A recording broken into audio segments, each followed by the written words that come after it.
Então, o grupo B, fazendo um resumo rápido, ele é o grupo dengue não grave. E o que eu vou ter? Eu vou ter que sempre coletar hemograma, avaliar o hematócrito, se o hematócrito normal, retorno diário e avaliar as comorbidades, para ver se ele está ou não compensado.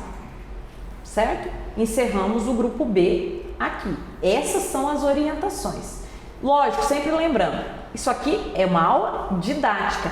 Durante a avaliação, dengue é uma doença dinâmica. O paciente pode estar num dia no grupo B e já vai retornar com sinais de alarme, ele já vai mudar a classificação dele e já vai mudar a minha conduta.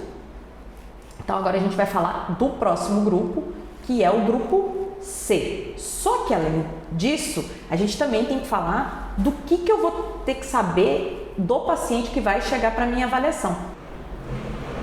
É sempre importante que num quadro suspeito de dengue, num quadro que eu tenha dengue, a importância de se conhecer em que fase que pode estar o paciente suspeito. Por quê? Porque a partir daí eu vou poder pensar no como vai ser meu manejo também. Então, dengue está dividido em 3 fases do quadro clínico de evolução. Então, é a fase febril, a fase crítica e a fase de recuperação.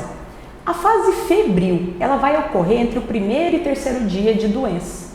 Como o nome mesmo já diz, é a fase febril, em que ele vai manifestar os primeiros sintomas.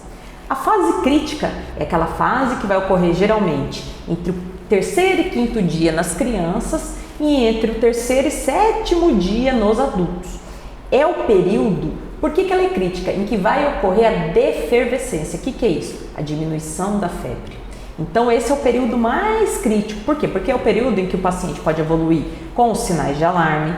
Por quê? Porque ele vai ter um aumento da permeabilidade capilar, o que pode acontecer no organismo? Eu posso ter uma perda plasmática e o paciente pode evoluir até com choque. Então, é nessa fase, a fase crítica, lembrando, do 3º até o 7º dia, mais ou menos, não é uma receita de bolo, não é uma coisa fixa. Então, 3º até o 7º dia para adultos, 3º até o 5º dia para crianças, sempre lembrar disso. Fase na hora que começa a ceder a febre. Então, prestar atenção nisso, porque a fase crítica, por quê? Porque eu posso ter evolução para formas graves, para um quadro mais grave. Pode acontecer dor abdominal nesse período, posso ter líquidos em cavidades, como aumento da parte abdominal, ascite, posso ter derrame pleural, posso ter aqueles quadros de hipotensão, então posso ter um aumento do hematócrito. Então, eu tenho que ficar atento, por isso que é fase crítica. Então, o que eu tenho que observar, o que eu tenho que saber? Que fase está o paciente? Se ele está na fase crítica, que é do 3º ao 7º dia, do início dos sintomas, qual que é a minha prioridade? O que é a minha atenção? Verificar com cuidado se o paciente não apresenta sinais de alerta ou de choque, porque esse paciente pode evoluir mal. E agora a gente vai falar do grupo C. O que é essa classificação de risco? O que é a classificação de dengue do grupo C? É o paciente que tem um quadro de dengue que ele evolui com sinais de alarme, pode ter ou não manifestação hemorrágica, mas que ele ainda não apresenta sinais de choque. Mas que se eu não tiver um manejo adequado, ele pode evoluir para um choque. Então, o que eu tenho que observar? Por que é importante? Eu trabalho numa unidade básica de saúde. Porque esse paciente que ele está apresentando esse tipo de manifestação, esses sinais de alarme, ele vai para o local mais próximo da sua residência, seu domicílio. Então, se ele tiver um postinho, uma unidade básica de saúde ali, uma atenção primária, é o que ele vai procurar.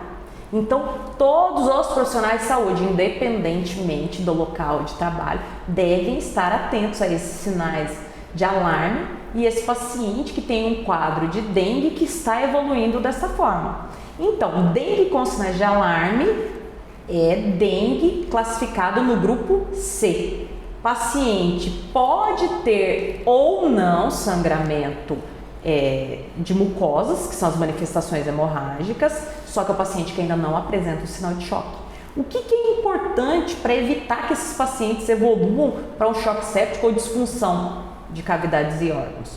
Observar os sinais de alarme ou de alerta. Dor abdominal intensa, vômitos persistentes, acúmulo de líquidos, região abdominal, região pulmonar, região que circunda o coração, que é derrame pericárdico, paciente que está mais lento, paciente que está irritado, principalmente em crianças, paciente que tem sangramento de mucosas, paciente que faz aquela hipotensão postural, vai levantar, fica com tontura, paciente que tem aumento do fígado maior que 2 centímetros, eu tenho que ficar atento, isso é sinal de alarme. E pode ser o paciente que vem com aquele aumento progressivo de hematócrito. O que esse paciente precisa? De atendimento mais rápido possível. Ele é uma urgência. Eu preciso fazer esse atendimento o quanto antes desse paciente. Lembrar desses 3: hidratação, internação, monitoramento. Esse é o grupo C. Mas aí vem o questionamento: quando eu devo internar? Quais são as indicações para internação hospitalar? Então são os pacientes que preenchem pelo menos um critério. Paciente suspeito de dengue. Então daí lembrar, mesmo que eu tenha um paciente que está com suspeita de dengue, que eu não tenha um exame confirmatório ainda de dengue, eu tenho que manejá-lo como tal. Muitas vezes os testes rápidos ele pode ser um falso negativo e eu tenho às vezes uma demora até que seja coletados outros tipos de exame específicos. Então eu vou manejar o paciente como tal. Quais são as indicações para internação? Quais são? Presença de sinais de alarme ou de choque, ou sangramento grave, ou comprometimento de órgãos. Então, o que eu tenho que avaliar? Pressão em queda, o pulso fino, insuficiência renal aguda, ou mesmo tempo de preenchimento capilar prolongado. É um paciente que está evoluindo para um quadro de choque. Esse paciente precisa de internação imediata. Paciente que tem um comprometimento respiratório, que ele chega já com aquela dificuldade respiratória importante, ele tem uma diminuição importante do murmúrio vesicular importante, ou mesmo outros sinais de gravidade. Então não custa auscultar o paciente e ver se tem alguma alteração na ausculta respiratória. Plaquetas abaixo de 20 mil, indicação de internação. Independente se o paciente tem manifestação hemorrágica. O paciente chegou, plaqueta abaixo de 20 mil, é internação. Paciente que não consegue ingerir alimentos ou que não consegue fazer ingestão de líquido. Esse paciente precisa ser internado para poder fazer uma hidratação endovenosa. Paciente que cursa com quadro de dengue tem maior dificuldade para a ingestão de alimentos, em especial também para fazer a hidratação. Então, se o paciente tem dificuldade, é importante fazer essa hidratação e que seja feita em ambiente hospitalar. O paciente não consegue fazer no domicílio. Idosos acima de 75 anos, eles precisam de atenção redobrada, então precisam de internação por pelo menos 24 horas, isso é um critério de internação. Se o paciente está em vulnerabilidade social, ele tem possibilidade de fazer segmento ambulatorial ou retorno, é um critério de internação hospitalar. Avaliação cuidadosa das gestantes, principalmente as que se encontram no 3º trimestre, e outras situações a critério clínico. Se o paciente tem comorbidades que não está conseguindo compensar, se ele tem extremos de vida ou condições sociais limitadas. Então, a decisão de internar, ela deve ser individualizada. Então, para isso, eu preciso de uma avaliação clínica minuciosa desse paciente.